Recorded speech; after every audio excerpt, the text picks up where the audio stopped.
आज के 145 स्वाध्याय सत्संग में हम आदरणीय जमुना प्रसाद असाटी साहब का स्वागत करते हैं, जो कि दमोह से हैं। और आज का जो विषय आपने लिया है वो शिक्षा और विद्या है। शिक्षा का वास्तविक उद्देश्य मानव के अंतर्निहित सद्गुणों को विकसित करना है। अंग्रेजी भाषा में शिक्षा को एजुकेशन कहते हैं। ये लैटिन शब्द एजुकेयर शब्द से बना है, जिसका तात्पर्य है व्यक्ति की व्यक्तिगत क्षमता का जीवन को श्रेष्ठ बनाने के लिए पूरी तरह सदुपयोग। हम आदरणीय आर.एन. पांडे साहब से निवेदन करते हैं जेपी असाटी साहब के विषय में दो शब्द कह के सभा को शुरू करें। आदरणीय आर.एन. पांडे साहब। धन्यवाद श्री अरविंद शर्मा जी। मैं अपना सौभाग्य समझता हूं कि श्री जेपी असाती साहब जैसे तपस्वी मनस्वी व्यक्ति का परिचय देने का मुझे सौभाग्य मिल रहा है। पिछला वक्तव्य मैंने सुना था, तो मैं इसीलिए इसको आज भी मिस नहीं करना चाहता था। पिछले वक्तव्य में कमाल की बात यह थी कि एक शब्द USA यही याद रह गया, तो इसका मतलब कीवर्ड हो गया, कोड खुल गया। यू से उपासना, एस से साधना, ए से आराधना। बस इसका विस्तार करते जाइए। और किस तरह फ्री हैंड इन्होंने पिछली बार बताया था, और इस बात का भी मैं मानता हूं प्रभाव कि आप शांति कुंज में रहे, और शांति कुंज में रहने के बाद तो आदमी तप जाता है, कुछ तपे हुए सोने की तरह से हैं आप। तो शिक्षा और विद्या पे आज बोलेंगे, तो मैं इन्हीं शब्दों के साथ कि सभी इससे बहुत ही प्रभावित होंगे, लाभान्वित होंगे आपके विचारों से। और आपकी जो बोलने की शैली है, जैसे मैं अगर अपने को कहूं तो मैं तो पुस्तक को पढ़ता हूं, पॉइंट बनाता हूं, उसके बाद में बोल पाता हूं। लेकिन आपका अभ्यास इतना है कि आप फ्री हैंड बोलते हैं। तो फ्री हैंड बोलने में, और उस विषय को भी आपने पिछली बार 50 मिनट में जिस तरह 3 भाग में बांटा, वो भी बहुत प्रशंसनीय था। मैं बहुत ही आपसे प्रभावित हूं, और मैं उम्मीद करता हूं कि हमारे सभी सदस्य इससे आज भी लाभान्वित होंगे। मैं स्वागत करता हूं और आमंत्रण देता हूं श्री जेपी असाती साहब। धन्यवाद आर.एन. पांडे साहब। जेपी असाटी साहब। हाँ जी, शुरू करूं? जी सर। ओम भूर्भुवः स्वः तत्सवितुर्वरेण्यं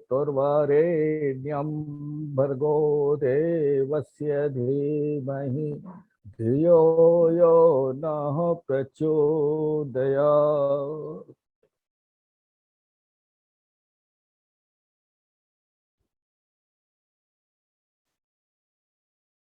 अभी एक दिन अखबार में पढ़ा और टीवी पर भी आया है कि ये शिक्षा पर्व चल रहा है, गुरु पर्व चल रहा है। 5 सितंबर को हुआ करता था डॉक्टर सर्वपल्ली राधाकृष्णन का। तो उन्होंने जीवन तो दिया देश को, पूरा जन्मदिन भी दे दिया। मृत्यु भगवान के हाथ में, जन्म हमारे हाथ में, और खूब मनाते हैं, खूब आनंदित होते हैं और गिनते हैं कि इतने वर्ष के हो गए। हालांकि भूल जाते हो उसी समय हम जैसे आदमी कि कितने कम हो गए उतने वर्ष। 100 से ज्यादा आदमी को दी नहीं है, क्योंकि जब भगवान बांटने लगा उम्र तो सबने कहा हमें नहीं चाहिए। गाय से कहा कि तुमको 50 साल, उनको कहा तुमको 30 साल, हमें नहीं चाहिए, हमें नहीं चाहिए, हमें नहीं चाहिए। क्यों? हम कब तक ये सब काम करेंगे संसार में रह के? आप हमें इतनी उम्र मत दीजिए, 10 साल दे दीजिए, 12 दे दीजिए, 15 दे दीजिए। सबने उम्र दे दी, उठा के पूरी उम्र भगवान ने दे दी व्यक्ति को, मनुष्य को। क्यों भाई? क्योंकि उसको। सर आपका स्क्रीन थोड़ा हिल रहा है, थोड़ा ऊपर हो जाएंगे जरा आप? थोड़ा सा ऊंचा हो जाइए, बस थोड़ा सा ऊपर हो जाइए, थोड़ा सा हिल रहा है आपका स्क्रीन। अच्छा, ये और पास खसका लूं क्या? नहीं, तो ऊंचा हो जाइए, थोड़ा ऊपर को जाइएगा। तो जब भगवान ने सारी उम्र दे दी उसको, सारे प्राणियों की, और जब सबने रिफ्यूज कर दिया, क्योंकि कितना क्या करेंगे पूरे। सर मैं ये निवेदन कर रहा था आपसे, थोड़ा सा ऐसे बैठेंगे तो ऊपर को आ जाएंगे। आपका सिर्फ सीरीज से दिखाई दे रहा है इस समय हमको, बस तो थोड़ा और ऊपर को। आगे आऊं कि पीछे आऊं? नहीं, थोड़ा ऊंचा हो जाइएगा आप ऊपर को। अच्छा, ऐसे। हाँ ये हाँ, यस। नीचे तकिया लगा लीजिएगा, कुछ चीज लगा लीजिएगा जी। अब तो पक्का है कि आप शर्मा साहब हमारे साथियों को 100 साल तक तो आप ये सत्संग कराएंगे, क्योंकि बात आके 100 पे अटक जाती है हर बार। अरे 100 से आगे भी तो बढ़ना चाहिए, कम भी तो रहना चाहिए यार। कम तो ठीक है, कम के लिए कोरोना काफी है, पूरे बढ़ने के लिए तो आप हो। आपके यहां से कुछ ले जाएंगे अमृत का बिंदु शब्दों के रूप में, गुरुदेव के विचारों के रूप में, और बस। और जो उम्र में जाएगा वही उम्र 100 साल उसकी मानी जाएगी, चाहे वो 95 में भी क्यों न जाए। मित्रों, भाइयों और बहनों, प्रधानमंत्री ने कहा कि ये शिक्षा का पर्व है और शिक्षा की बात होनी चाहिए। बहुत सारे लोग हमारे हैं जो शिक्षा के क्षेत्र में काम करते रहे हैं और वो शिक्षा के महत्व को जानते भी हैं, लेकिन बहुत सारे, क्या पूरे संसार के सारे लोग हैं कि जो शिक्षा से जुड़े हैं, क्योंकि अगर वो शिक्षित नहीं होते तो उनमें और चार पैर के लोग चलने वालों में कोई फर्क नहीं होता। पहला काम शिक्षा ने यही किया, हमें चार पैर नीचे करके चलने वाले लोगों से अलग किया। शिक्षा का ये काम है। मैं पशु शब्द का उपयोग नहीं करना चाहता हूं, लेकिन उससे अलग अगर हम हैं तो इस कारण है, पहला काम शिक्षा का ये है। तो शिक्षा का दूसरा काम क्या है? शिक्षा का दूसरा काम है कि तुम्हें इस संसार में रहना है, जीवन संघर्ष करना है, परिवार में रहना है, संतति वृद्धि करना है, मित्र रहना है, नौकरी चाकरी में रहना है, सब लोगों से सामंजस्य और सामाजिकरण अगर आप नहीं कर पाएंगे तो आप कैसे रहेंगे इस समाज में। इसलिए उसने सामाजिकरण के लिए भी शिक्षा का काम सौंपा कि आप शिक्षित हो जाओ। कहते हैं ना पहले, अरे हिंदुस्तान के 50% महिलाएं अशिक्षित हैं, जरा बिगड़ा और उन्होंने फौरन ठीक रहा छोड़ दिया महिलाओं के ऊपर। अब तो है सब शिक्षित, सर्व शिक्षा अभियान चला दिया कि कुछ नहीं हो तो इतनी तो शिक्षा हो कि जो लिखा है वेदों में, पुराणों में, रामायण में, महाभारत में, वो पढ़ तो सको। नाती का तो इंतजार नहीं करना कि जब वो आएगा तब हम चार लोग बैठ के सुनेंगे भगवान कृष्ण की लीला। तो शिक्षा का दूसरा काम भी होगा। लेकिन मैं ये समझ नहीं पाया कि ये शिक्षा और विद्या वाली झंझट कहां से शुरू हुई। शिक्षा माने शिक्षा, हम पशु से ऊपर आ गए, हम सब जानने लगे, हमको अच्छे बुरे का ज्ञान हो गया। अब क्या और क्या रह गया? प्रमाण पत्र रह गया। हाँ, मिल जाती है, डिग्री मिल जाती है। आप निर्धारित कोर्स पूरा करेंगे, सिलेबस पूरा करेंगे, आपको डिग्री मिलेगी, प्रमाण पत्र मिलेगा, उसके आधार पर आपको अपनी जीविकोपार्जन का साधन मिलेगा। तो आप शिक्षा को जीविकोपार्जन का साधन बताते हो, समाज में ठीक से रहने की व्यवस्था बताते हो? नहीं, इतना काफी नहीं है। ये शिक्षा आदमी को आगे बढ़ने के लिए प्रेरित करती है। उसके साथ एक शब्द जोड़ दिया है, प्रगति और उन्नति। सदैव चिंतित रहता है या सदैव सावधान रहता है, चिंतित ही सावधान रहता है कि मैं इस नौकरी में मेरा प्रमोशन कैसे अच्छा हो जाए, मेरा व्यापार कैसे अच्छा हो जाए, मेरी ख्याति कैसे बढ़ जाए। शिक्षा ये प्रेरित करती है। शिक्षा आगे बढ़ने के लिए भी प्रेरित करती है, जितना सीखा है उससे और सीख जाए। लेकिन एक बात ध्यान रखना होगी आपको, शिक्षा और विद्या की जब बात आएगी तो शिक्षा ग्रहण करना पड़ेगी, आपको किताबें लेना पड़ेंगी, शिक्षक होगा आपका, कोर्स होगा आपका, एग्जाम होंगे आपके, आईक्यू टेस्ट होगा आपका, ये सारी चीजें होंगी। ये शिक्षा के अंतर्गत आती है।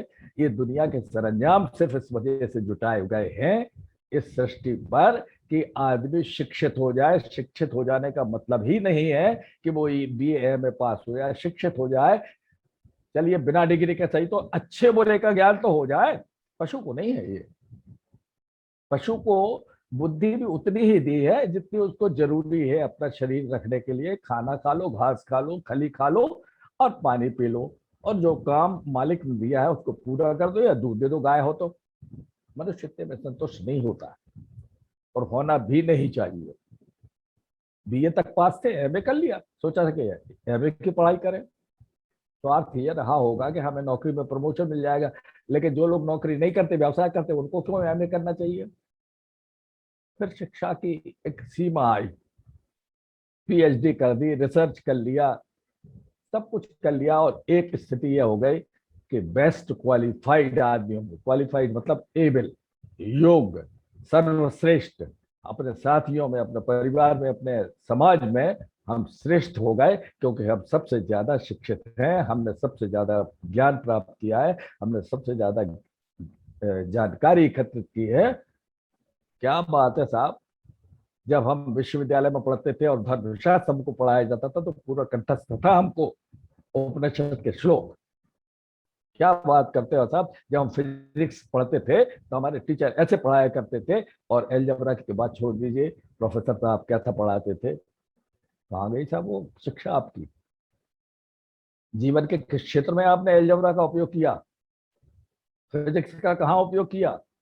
हाँ, जीवकोपार्जन में किया जरूर। अगर व्यवसाय में है तो वहां तो कोई सवाल ही नहीं है। आपका व्यवसाय है वो शिक्षा के क्षेत्र में अलग दिखाई नहीं देता, आपके व्यवसाय में घुल जाती है वो शिक्षा, और वो शिक्षा आपको आगे बढ़ाती रहती है। एक जन ने तो नाराज होकर इतना कह दिया कि degree is a piece of paper. यहां तक तो बात हमें कुछ ठीक से समझ में नहीं आई, लेकिन उन्होंने जब आगे बोला degree is a piece of paper unless it is reflected in the behavior and personality। हाँ, बात तो है। जब आपने एमए किया है किसी विषय में तो दिखना भी तो चाहिए। आप बहुत ईमानदार हैं, लेकिन you should be known as honest. People should accept you as honest. अरे कोई कहे या ना कहे, लेकिन नहीं तो फिर आप है ही कितना सा, जरा सा तो क्षेत्र है शिक्षा का। पहले जब शिक्षा और विद्या को अलग अलग नहीं कहा गया था, तब कहा गया था देखो शिक्षा नहीं लेते। महाराज परीक्षित ने शिक्षा ली कि किसी का अपमान करना है तो आपको ये करना पड़ेगा, और महाराज परीक्षित ने क्या किया सबको मालूम है, बताने की जरूरत नहीं है। शिक्षा ली भगीरथ ने, सगर पुत्र ने, और अपने सारे पूर्वजों को जीवित करा दिया अपने प्रयत्नों से। अभी वो साधना वादना का विषय यहाँ नहीं जोड़ेगा, पर शिक्षा की बात तो ये शिक्षा है। शिक्षा मिलती है ना। विद्यासागर ने शिक्षा कम दी जब स्टेशन पर गए और उनके यहाँ आने वाले मेहमान थे।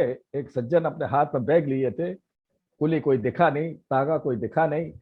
पूछा, रिक्शे चलते नहीं थे, उन्होंने पूछा क्यों साहब क्या बात है, कैसे खड़े। बोले विद्यासागर जी से मिलने के लिए आए हैं, तो कुछ दिख जाए अगर यहाँ पर कोई तागा वगैरह तो मैं चलूं, मेरे पास तो एक बैग है छोटा सा। उन्होंने कहा चलिए। अरे उन्होंने कहा ये काम बन गया, बढ़िया। बैग उठाया, विद्यासागर जी ने आए, घर के अंदर रखा दरवाजे के अंदर, और पीछे की तरफ से फिर आ गए। नमस्कार नमस्कार, हमें विद्यासागर जी से मिलना था। बोले मैं विद्यासागर ही हूँ। अरे बोले आप तो हमारा बैग उठा के लाए थे, आप कैसे विद्यासागर हो सकते हो। बोले विद्या का ही तो ये प्रभाव है, उसी से तो ये शिक्षा मिली है हमें कि हमें अभिमान नहीं होना चाहिए अपनी शिक्षा पर। तो शिक्षा देता क्या है, आजीविका के अलावा नहीं, आजीविका के अलावा बहुत कुछ देता है। 3 मंजिल के मकान में ऊपर रखा था सामान, ज्ञान का कलश ऊपर रखा था। हालांकि बाद में उठा के हमने एक पहाड़ी के ऊपर रख दिया, और जब लोग पूछते थे कि साहब आपके पास कोई ज्ञान है, तो हम कहते साहब वो कलश में तो रखा है। तो उन्होंने कहा आप जाइए और वहां उससे कलश उठा के लाइए। एक सीढ़ी चढ़े, 24 सीढ़ियां थी, और वहां रुक गए। क्यों साहब यहाँ तो हमें कहीं नहीं दिखाई दे रहा है ज्ञान कलश। बोले नहीं, वो ऊपर वाले मंजिल पे है। शिक्षा पहली स्थिति है, पहली स्टेयर केस है। उस ज्ञान कलश को पाने के लिए, उस ज्ञानामृत को पाने के लिए शिक्षा पहली सीढ़ी है। जो आप 24-26 सीढ़ियां पार करके पहले तल्ले पर पहुंचे हो, वो शिक्षा है। अगर शिक्षा नहीं होती, आप अशिक्षित होते, तो ये ज्ञानार्जन नहीं होता। ये एक अलग बात है कि बदले हुए समय में आज हम शिक्षा को केवल इंफॉर्मेशन, एक सेल ऑफ इंफॉर्मेशन मानते हैं, एक मंजूषा मानते हैं जिसमें बहुत सारी जानकारी रखी हुई है। और अच्छा शिक्षित व्यक्ति कौन, जो अच्छी क्रैमिंग कर ले, रट ले, घोंट के पी जाए और 99% नंबर लाए। बहुत शिक्षा क्वालिफाइड आदमी, बहुत शिक्षा प्राप्त की हो, और नौकरी भी उसको इसीलिए जल्दी लग गई है। शिक्षा का ये है। शिक्षा अगर हम नहीं इकट्ठी करेंगे फिर आगे कैसे बढ़ेंगे। हम सीधे ड्रोन से या हेलीकॉप्टर से जाके ज्ञान यज्ञ तो उठा नहीं ला सकते थे, उसके लिए तो हमें सीधे चढ़ना पड़ती। पहली सीढ़ी हमने पार कर ली, शिक्षा प्राप्त कर ली, जो जगह थी वो कर ली। विद्या की बात बाद में करेंगे, लेकिन उसके पहले एक चर्चा जरूर करते हैं आपसे कि जब हम पढ़ते थे, नौ यही होगी कोई 6-7 साल की उम्र, तो एक पत्तियां कुछ होती थी, विद्या कहलाती थी, वो किताब में रख लिया करते थे। माँ बाप कहते थे इसको किताब में रख लो तो विद्या खूब आती। और बाप रे, जब पढ़े लिखे लोग थे नहीं, काका का नहीं करते थे, नाम नहीं सुना था, ट्रेन में बैठने में डरते थे, तब कहा था कि विद्या को रख लो तो विद्या आएगी। सच्ची बोलो, तुमने हमारा खोला है बैग के नहीं खोला? खाओ विद्या माता की कसम। विद्या ऐसी हो गई कि विद्या माता की कसम पे लोग विश्वास करने लगे। उस समय से भी विद्या महत्वपूर्ण थी और आज भी महत्वपूर्ण है, और सदैव शिक्षा का जो शुरुआत है और जो विद्या की तरफ जाएगा, वो शुरुआत उसको शिक्षा से ही करना पड़ेगी। हमारे पास शिक्षा है, उसमें अनुभव जुड़े, हम अपने जीवन में आगे बढ़ते रहे, और साथ ही साथ अनुभवों को मिला के जो पेस्ट तैयार हुआ, जो घोल तैयार हुआ शिक्षा और विद्या का, शिक्षा और विद्या का, उसको अपने पास रखे रहे। शिक्षा जब अनुभवों के साथ परिपक्व हो जाती है तो वो ज्ञान का रूप ले लेती है। इसीलिए अपने कोशों में भी बताया, ज्ञान में कोश, अन्न में कोश, ये सब। तो शिक्षा और ज्ञान, शिक्षा और विद्या दोनों लगभग एक समझ लीजिए पूरक है। वैसे तो कह देते हैं कि शिक्षक कुछ करता नहीं है, शिक्षक का काम है to explore the potentiality of the man, student. Students के अंदर, यानी हमारा मस्तिष्क बहुत बड़ा महत्वपूर्ण कह रहा है, जब इतनी पोटेंशियलिटीज उसमें भरी है कि शिक्षक उसको निकाल देता है बाहर, अलग से लाके कुछ देता नहीं है हमको, सहारा देता है, मार्गदर्शन देता है, लेकिन पोटेंशियलिटीज हमारे पास हैं, और उन पोटेंशियलिटीज को बाहर लाने का काम शिक्षक करता है जब हम स्कूल में शिक्षा लेने के लिए जाते हैं। अच्छे बुरे का भेद बताता है, ऊंचे नीचे का फर्क बताता है, और हमें प्रेरित करता है, सीख देता है, शिक्षित करता है, तो कि हम आगे का मार्ग अपना जो तय करें उसमें इस बात का ध्यान रखें कि हम कहीं अच्छाई से विलक तो नहीं हो रहे। लेकिन बड़ा संकुचित सा हो गया है आज शिक्षा के क्षेत्र में, इसलिए बड़ा अफसोस भी होता है कि हम बातें यहाँ टीवी पर बैठ के बहुत कर ले शिक्षा की, लेकिन आप देखिए बड़े बड़े स्कैम हो रहे हैं। बड़े बड़े शिक्षा शास्त्री, बड़े बड़े विद्वान, बड़े बड़े शिक्षित, विद्वान तो नहीं कह सकते, बड़े बड़े शिक्षित लोग उसमें इन्वॉल्व हैं। अरे क्या हो गया है आपको? आप इतने कुलीन परिवार के हो, इतने शिक्षित हो, और पाचकों में आपके ऊपर केस चल रहा है। मेरे कहने का तात्पर्य ये है कि इसीलिए उसको दोनों को घोलना पड़ेगा, मिलाना पड़ेगा, अनुभव की परिपक्वता के साथ, और ज्यादा अनुभवों के साथ, तब वो ज्ञान बन पाएगा। और अगर आपके पास शिक्षा और ज्ञान है तो आप समझिए कि आप विद्या के क्षेत्र में प्रवेश कर चुके हैं। पांडे जी ने बोला था कि हमने 3 स्टेप बोला, आज भी यही 3 स्टेप वाली बात इसमें भी लागू होती है। पहला जीना पड़ा, वहां पर मिलाया हमने अनुभवों का घोल, और अब आगे लेके पात्र बढ़े ऊपर वाले जीने की तरफ, उस बीच में और बढ़ते गए। और शिक्षा और विद्या, कौन सी विद्या? शास्त्रों में कह दिया है, सा विद्या या विमुक्ति ए। विद्या हुआ है जो हमें आवागमन से, 84 लाख योगियों के आवागमन से मुक्त कर दे, वो शिक्षा। सा विद्या या विमुक्ति ए। शिक्षा ये थोड़ा ही है कि हम अधिकारी है तो हमने ऑर्डर दे दिया कि उनके सर फोड़ दो, उनका घर गिरा दो, उनका ना ना ना ना ना ना। शिक्षा हमें अनुशासन सिखाती है, शिक्षा हमें अच्छे काम करने के लिए प्रेरित देती है, और जब वो ज्ञान से मिल जाती है, विद्या बन जाती है, तो हमारी भाव संवेदनाएं भी हो जाती हैं। हम भगवान का, सरकार का, समाज का, सोसाइटी के नियमों का पालन करते हुए भी उन सब भाव संवेदनाओं से बच नहीं सकते जो विद्या के कारण हमारे पास आई। इसीलिए कहा है सा विद्या या विमुक्ति। बहुत दिक्कत हो गई है आजकल, तो लड़के समझिए किसी की सुनते नहीं है। और संस्कारों का तो अकाल हो गया है, संस्कार तो दिखते ही नहीं है कभी। संस्कार नहीं दिखते, कैसे जाना आप? अरे इतना शिक्षित किया, इतना आगे बढ़ाया, और उस शिक्षा के बाद हमने ये अपेक्षा की कि विद्या ददनम विनयाति, अगर हम विद्या हमारे पास है तो हम विनयशील है ही। अगर नहीं है विनयशील तो आप समझिए कि आपकी डिग्रियां सब बेकार। तो हमारे सब सुधी भाई लोग, हमने इसको घालमेल को कर दिया है और हमने शिक्षा को प्राथमिकता दे दी है। होना चाहिए तो विद्या का, जैसा मैंने बताया था कि दादी उस समय कहा करती थी कि विद्या रख लो। डॉक्टर प्रणव पंड्या आए मथुरा। सत्यनारायण पंड्या, उनके पिताजी पहले से गुरुदेव से जुड़े हुए थे।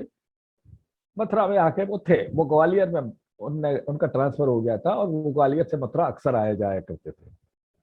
एक दिन वो यहाँ पे थे मथुरा में, तो यहाँ से उन्होंने संदेश भेजा कि प्रणव को भेज दो। आए मथुरा तपोभूमि।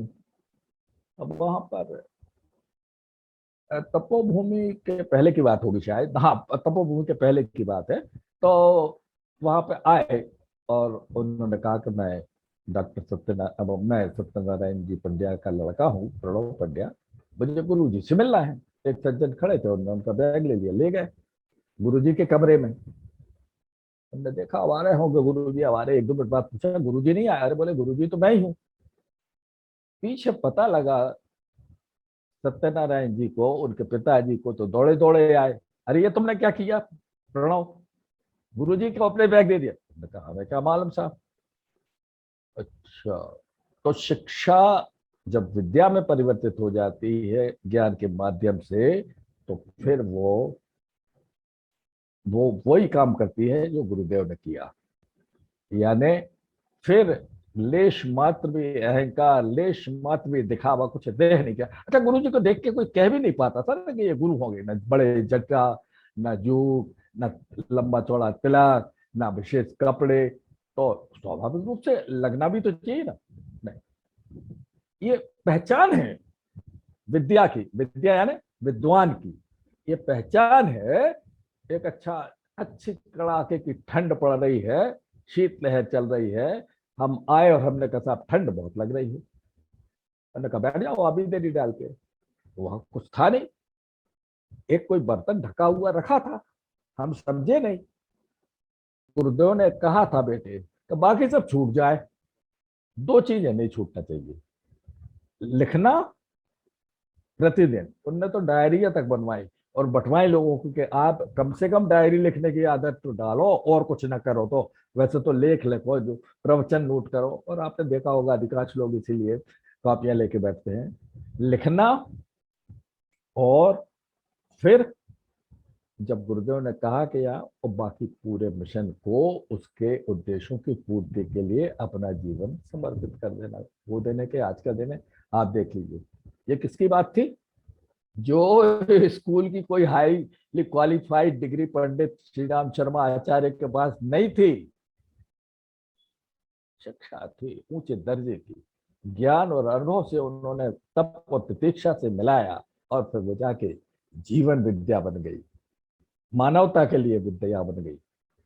ये है, मैं ज्ञान की बात होती है, ज्ञान दूसरे स्टेज है। ज्ञान के बाद जब विद्वान हो जाता है, तो मैंने आपको जैसा बताया कि आज के पास आप बैठे रहोगे तो आपको अनुभव नहीं होगा कि आप बैठे हैं, क्योंकि वो छुपी हुई है।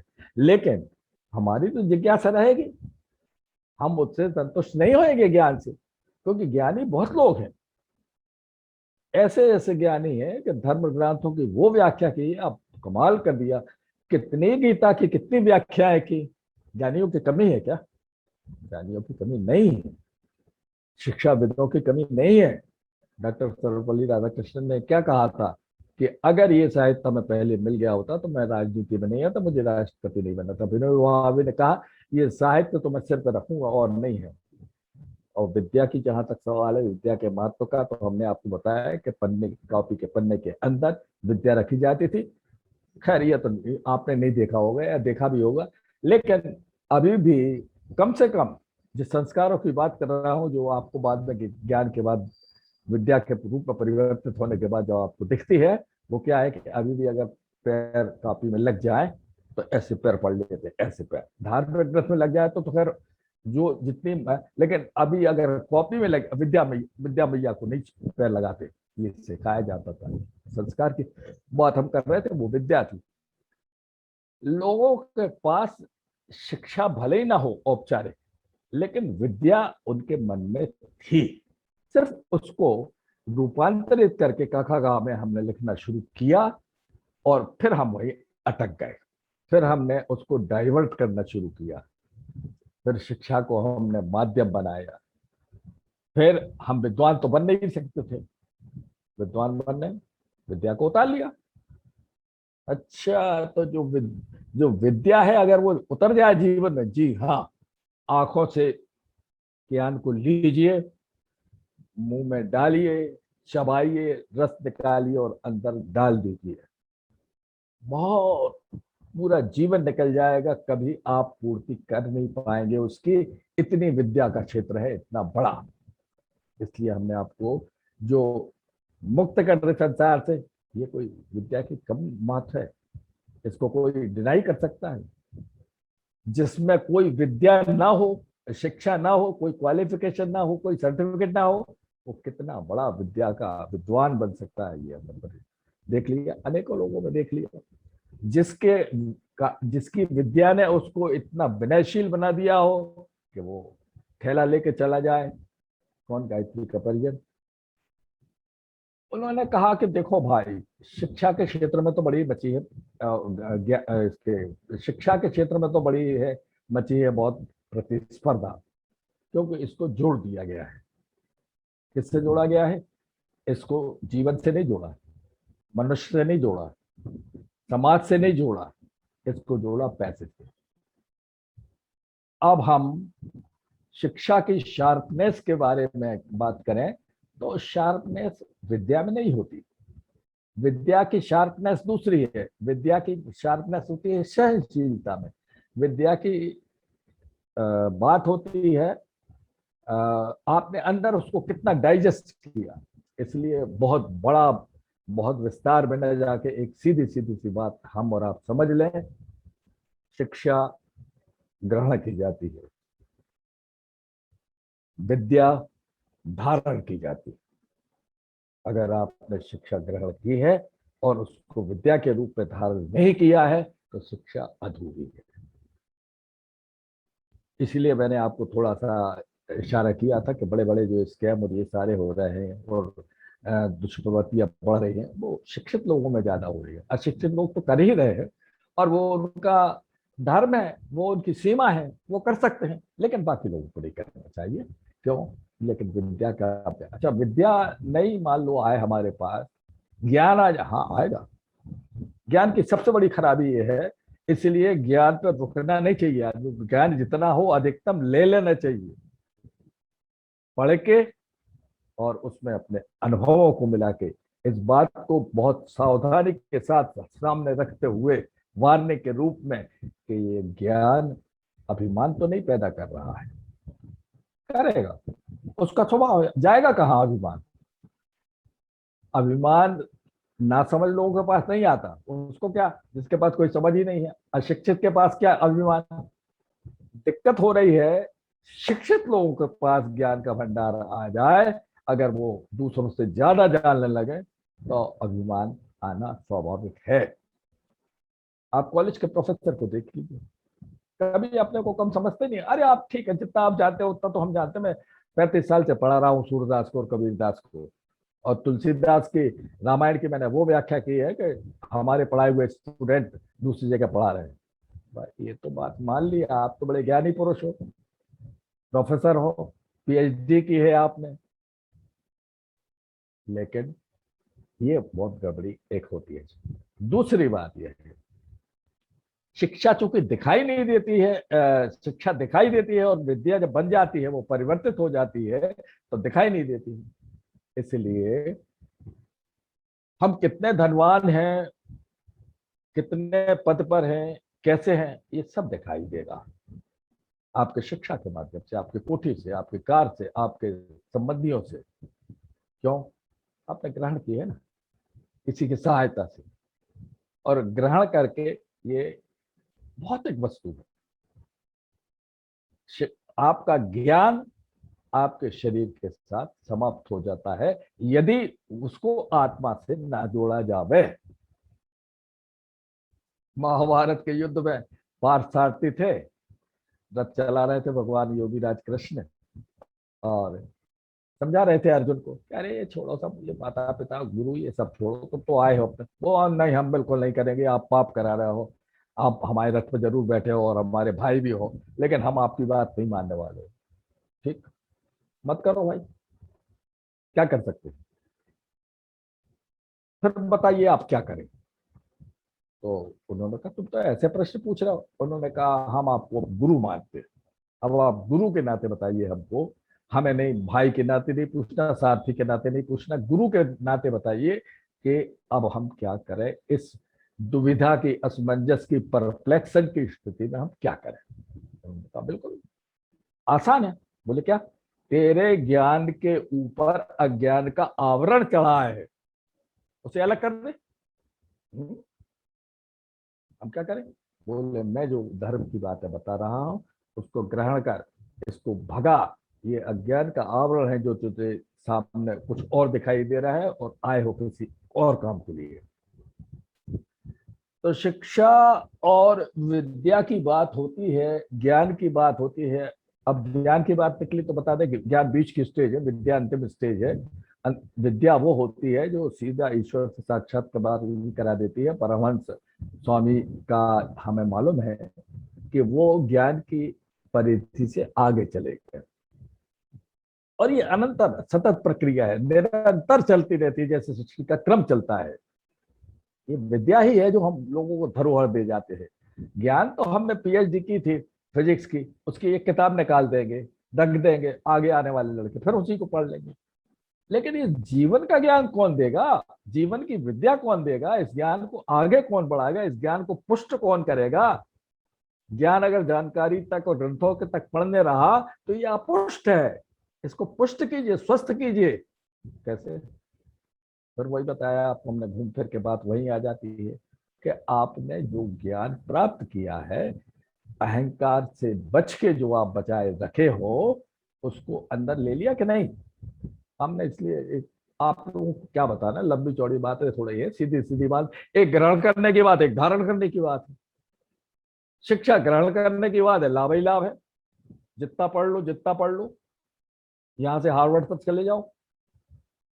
ज्ञान धारण करने की बात है, विद्या और उससे ऊंची बात है। परम पूज्य गुरुदेव ने इसीलिए इतना सारा लिखा कि वो प्रज्ञा पुरुष बन गए, वो ज्ञान और विद्या की सीमा से भी ऊपर चले गए। रम गायत्री उनके रोम रोम में, उनके पूरे शरीर में समा गई। एक कहीं से भी आप निकाल लीजिए नीडल से, उसमें गायत्री का वो खून का थक्का जरूर आएगा। अरे साहब क्या बताएं, हमने तो लड़के को बताया था, हमारे घर में रोज गायत्री मंत्र होता है, यज्ञ भी होता है। और बच्चा जब पढ़ता था तभी हमने उससे कहा था कि देखो तुम रोज गायत्री मंत्र किया करो, गायत्री मंत्र से बुद्धि बहुत शार्प होती है, बहुत तेज होती है। और हुआ भी वास्तव में, अच्छे नंबर मिलने लगे उसको गायत्री मंत्र से। काफी दिन हो गए नौकरी चाकरी करते, इधर उधर का हम सुना करते थे, तो मोबाइल पे उसकी बातें, इससे वो करना, उसको वो करना, उसको वो करना, और ये सारी बातें वो किया करता था। तो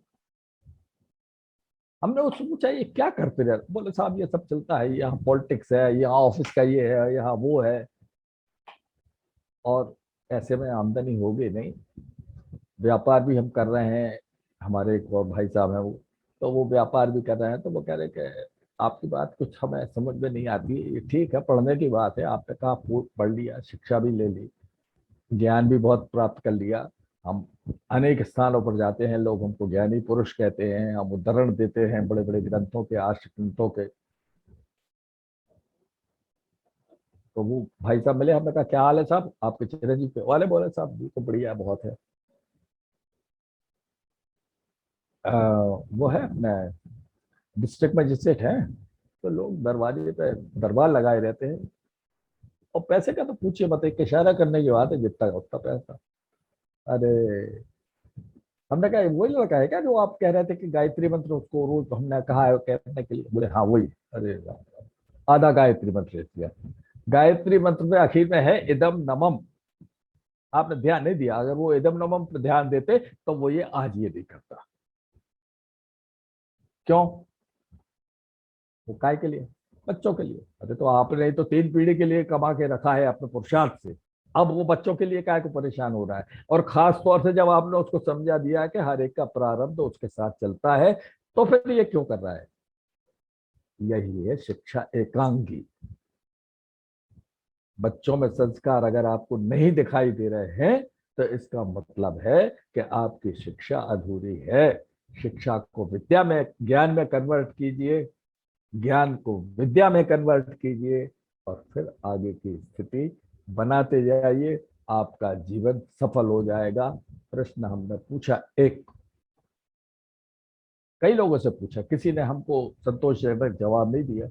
हमने कहा अपन आए काय के लिए हैं इस दुनिया में? बोले खाने कमाने, और क्या, ऐसे रहने के लिए। वो तो करते हैं, अपनी गाय भैंसे हैं वो भी वही काम करती हैं जो अपने यहाँ बंधी है। आप भी वही काम, इसी में संतुष्ट हो? बोले नहीं, ये बात तो आप गड़बड़ कह रहे हैं, आप गलत उपमा दे रहे हो हमारी। बताइए, सब कुछ कह रहे क्या?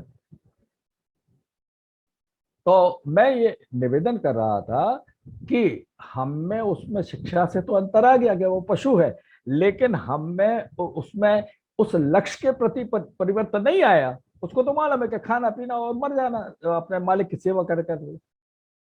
हम इसलिए आए हैं क्या इस दुनिया में, जो मनुष्य के नाम से आए हैं? नहीं आए। परसों भाई साहब कह रहे थे सांख्य योग के विवरण में कि ईश्वर से साक्षात्कार हो जाए। अरे बाप रे, गजब है। अरे ईश्वर से साक्षात्कार की लंबी चौड़ी प्रक्रिया बता दी आपने। सुप्तावस्था और जागृत अवस्था वो तो सब करेंगे हम, और सब शास्त्रोक्त है। लेकिन एक बात तो बताइए कि अगर ईश्वर धोखे से आ गया आपके सामने, तो आप मांगेंगे क्या उससे? हुआ भी ऐसे ही, सुन लेता है कभी कभी ईश्वर। वैसे तो हमेशा सुनता है, पर कभी कभी वो स्वयं उपस्थित हो जाता है। जब गज ने लगाई जोर से आवाज, सब देवताओं ने कहा हम नहीं जाते, हम नहीं जाओ। उन्होंने कहा चलो मैं चलता हूं, और गए और गज को निकाल लाए। क्यों? हमें नहीं सूझी तो से निकाल सकते? अरे भैया, एक बार उसमें डूब तो जाओ। अगर आपको यही नहीं मालूम कि आपको चाहिए क्या है, तो भगवान सामने खड़े, उन्होंने 3 मिनट का समय दिया, 3 मिनट पूरे हो चले गए। हम सोचते रह गए। पहले तो हमें ख्याल आया कि हम उनसे मांग लें 10 करोड़ रुपए। फिर हमने सोचा कि नहीं नहीं, हमारी फैक्ट्री बहुत अच्छी चल जाए। फिर हमने सोचा कि नहीं नहीं, हम 3-4 फैक्ट्रियां और लगा लें। फिर हमने कहा हमारा एक लड़का विकलांग, वो ठीक हो जाए। भगवान गए। अरे भाई, एक ही शब्द तो कहना था कि प्रभु हमें मुक्ति ऐसी देना कि हमें आपके चरणों में स्थान मिले। हमें मोक्ष ऐसा देना कि ये अब भ्रमण हमसे न करवाइए, कि हम आपके पास बैठ के आपकी सेवा करना चाहते हैं। ठीक, भगवान चले गए। हमने सुना है लोगों को भगवान आए थे। अरे कह ले तो बेकार बातें करते। हमने कहा नहीं, सच में आए थे, पर हमारे पास तैयारी नहीं थी। और तैयारी इसलिए नहीं थी कि हमें मालूम ही नहीं था कि हम आए काहे के लिए है यहाँ पे। हम इस दुनिया में काहे के लिए आए हैं, वो सीधा आपके भाव संवेदनाओं से जुड़ा हुआ शब्द है। आप आए हैं पुरुषार्थ करने अपने लिए। आप आए हैं तरक्की करने अपने लिए। आप आए हैं धन संपत्ति और भौतिक चीजों का संग्रह करने के लिए अपने लिए। मंदिर बनवाने के अपने लिए। मंदिर अपने लिए, हाँ हाँ साहब, मंदिर बना, उस मंदिर आप देख लेना, शिलालेख मेरा लगाया हुआ है, बन गया मंदिर। तो सब अपने लिए किया, तो फिर पुरुषार्थ किया ना आपने? हाँ हाँ, हमने साहब, हमने किया, पुरुषार्थ किया हमने। तो परमार्थ भी करके देखो ना। जब पुरुषार्थ कर सकते हो और इतना बड़ा बड़ा काम कर सकते हो, तो परमार्थ कर, अरे उसमें कुछ फायदा नहीं है, कोई मानता है नहीं है। हम 50 लोगों की मदद करना चाहें, हम 50 लोगों के साथ शरीक होना चाहें कि उनका ताइयों, कोई नहीं मानता। जो हलो हलो करके ऊपर आके सुना जाते हैं, दिखा जाते हैं, उनकी सब बात करते हैं कि साहब वो तो 8 घंटे अस्पताल में रहे, जब तक हमें होश नहीं आया, जब तक हटे नहीं। पुरुषार्थ करते हो तो परमार्थ भी करो, भाव संवेदनाएं जगाओ। अगर बागीश जी को ज्वर चढ़ा है और हमारे घर में अगर हमको उतना ताप नहीं हुआ, तो क्या फायदा 40 साल से बागीश जी से मिलने का? कोई मतलब नहीं है। चाय पीने जाते हो, खूब समर्थ है, और नहीं भी पिएंगे तो चलेगा। जाते इसलिए हैं कि जब वहां पहुंचते तो हमें पता ही नहीं लगता कि बागी जी कहाँ गए। हम और दोनों लोग एक, जैसे एक मुंह से दोनों लोग बोल रहे हूँ। ये होता है भाव संवेदनाओं का असर। इसी को गुरुदेव चाहते हैं कि आप विद्या के रूप में डाइजेस्ट कर लें, खून में मिल जाए। क्या करुणा, क्या परमार्थ, क्या। दवाई लेने जा रहे थे पिताजी की, रास्ते में एक बुढ़िया कांप रही थी, उसकी जान ही जा रही थी, उसको खरीद दिया कंबल, दवाई कल लाएंगे। ये भाव तो आए, सारी बात घूम फिर के फिर आती है। अगर हम भगवान से ये कहेंगे कि साहब हमें मुक्ति दे दो, तो भाव तो आए मुक्ति का। भाव तो लगा है घर में। भगवान करेगा कैसे आपकी मुक्ति? अगर चाहेगा भी तो। एक तो आपको ऑरा नहीं, उस समय ध्यान नहीं आया, आपके मन में वो बात नहीं आई, क्योंकि आपने पहले कभी सोचा ही नहीं था। आपने तो सोचा था सुबह हुए, गाड़ी उठाई, ऑफिस, शाम को वापस, सुबह उठाए, गाड़ी हुए अपने काम पे, अपने मिल पे। भाई साहब, मैं एक निवेदन आपसे ये करना चाहता हूँ कि अगर ऐसा ही है तो अपन विद्या तक की बात कर ले पहले। अभी अपन और ऊपर परमहंस बनने की बात ना करें, समाधि की बात ना करें, एकाकार होने की बात ना करें, तल्लीन होने की बात ना करें, अपने आप को भूलने की बात नहीं करें। अभी छोटी बात कर ले। कौन सी छोटी? कौन सी छोटी? विद्या। हम क्या कर लेंगे साहब, गायत्री शक्तिपीठ में चलो आप, हम क्यों? विद्यारंभ होना है। विद्यारंभ, अरे साहब आज आज से आप स्कूल शुरू, आप आज से विद्या प्रारंभ कर रहे हो सीखना। अच्छा, शिक्षा आरंभ क्यों नहीं रख दिया आपने नाम साहब उसका? शिक्षा आपको समझ में नहीं आती थी, उसका नाम शिक्षा आरंभ रख देते? नहीं, विद्या आरंभ है वो। शिक्षा तो आप सीख लेना कभी भी और कहीं पे भी, आप घर में भी चाहो तो प्राइवेट बैठ जाना, ओपन यूनिवर्सिटी में बैठ जाना। लेकिन विद्या सीखने के लिए आपको उसके पास जाना पड़ेगा, उस शिक्षक के बाद, जो बाद में आपका गुरु सिद्ध होगा। अगर वो सही ज्ञान देता है तो, अगर आपके मस्तिष्क के अंदर की आपकी योग्यता, आपकी संभावनाओं को, आपके मेधा को, आपकी प्रतिभा को निकाल कर आपके सामने रख देता है और आप चौंक जाए, अरे बाप रे, ऐसे हैं हम, इतना था हमारे पास। जी हाँ, इतना है, सबके उसमें है।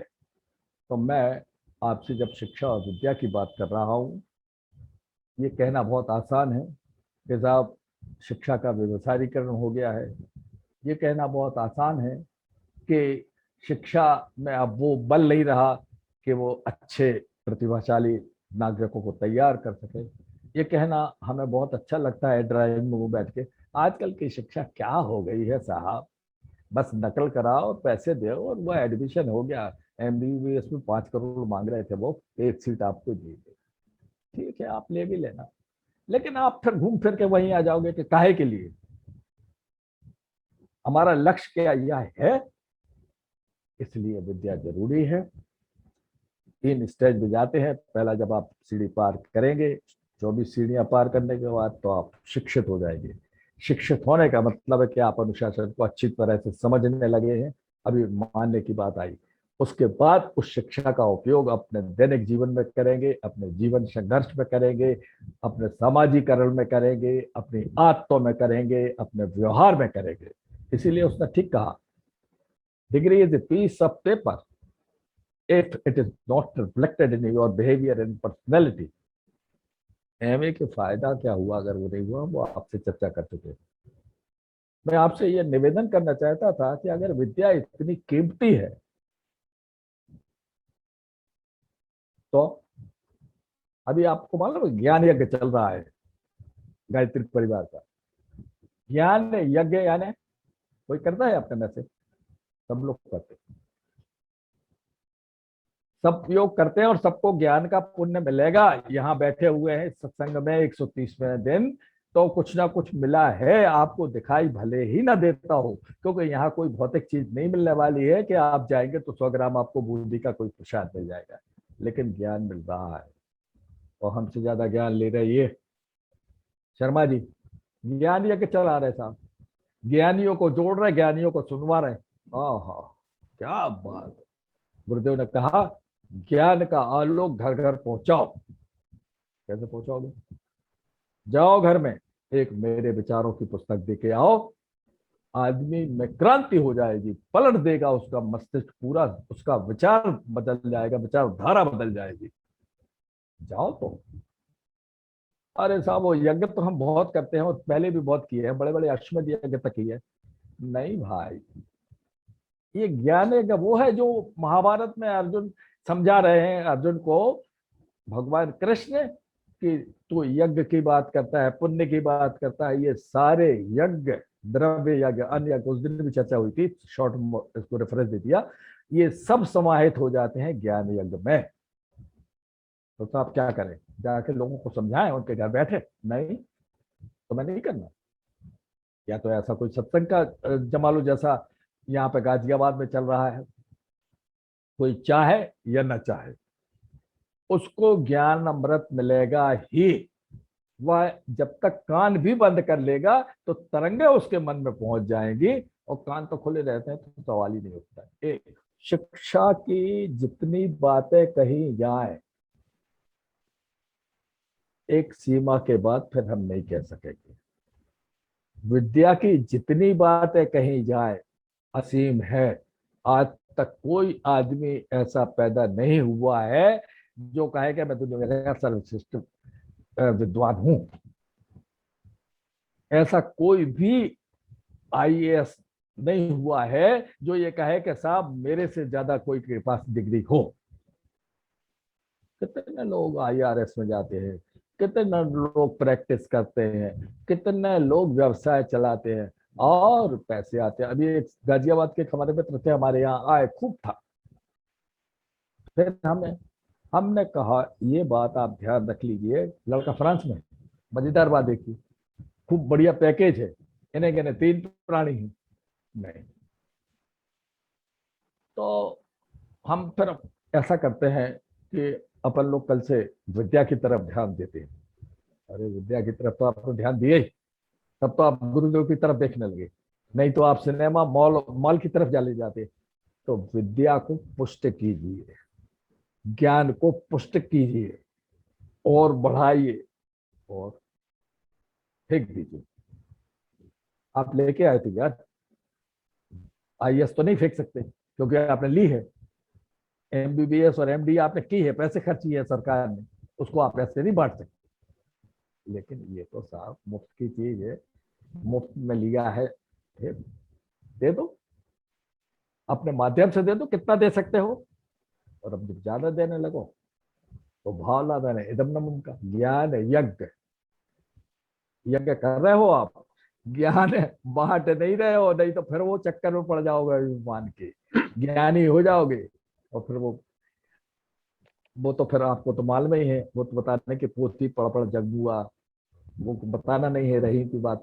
तो हमें इन सब बातों को बड़े ध्यान से देखना चाहिए और इन सब बातों को धारण करना चाहिए, धर्म को धारण करना चाहिए। अगर धर्म को आप धारण करना चाहते हो तो ज्ञान को धारण करना पड़ेगा आपको, दोनों अलग नहीं रह सकते। और धर्म और ज्ञान अगर दोनों को आप धारण कर लोगे तो आप मोक्ष को प्राप्त हो जाओगे, आप जो चाहोगे वो सारा कुछ मिल जाएगा। इन्हीं शब्दों के साथ आप सबको प्रणाम करते हैं। धन्यवाद आदरणीय जनरल प्रसाद अखाड़ी साहब। आज स्वाध्याय सत्संग के 135वें उसके अंदर आपने अपना उद्बोधन रखा और आज का विषय आपने शिक्षा और विद्या को जिस सरल तरीके से बताया वो अंदर तक हमारे चला गया। आपने इससे पूर्व भी उपासना, साधना, आराधना पर अपना उद्बोधन दिया था और जैसा कि आदरणीय आर्यन पांडे साहब ने बताया USA, आज भी उनको हमेशा याद है। आदरणीय प्रसाद जी साहब, महात्मा गांधी जी ने शिक्षा का विश्लेषण करते हुए कहा था कि जो शिक्षा चरित्रवान ना बना सके, मन इंद्रियों को वश में ना रख सके, आत्मविश्वास ना उत्पन्न कर सके, स्वावलंबी ना बना सके, उस शिक्षा में चाहे जितनी जानकारी का भंडार, तार्किक विश्लेषता अथवा पांडित्य हो, वह अपूर्ण है, वह अपूर्ण। आज के सार गर्भित उद्बोधन के लिए जेपी भाई साहब को बहुत बहुत आभार है।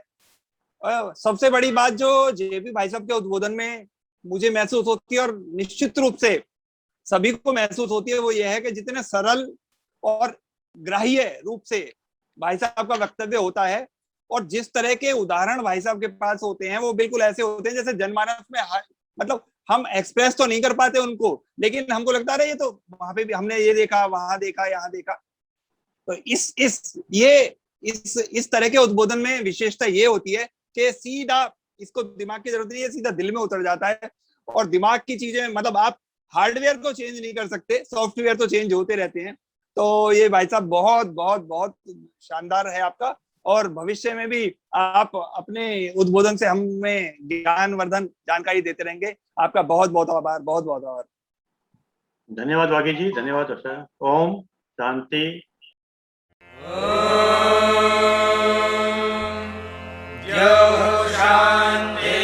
शान्तिरन्तरिक्षं शान्तिः, पृथिवी शान्तिरापः शान्तिरोषधयः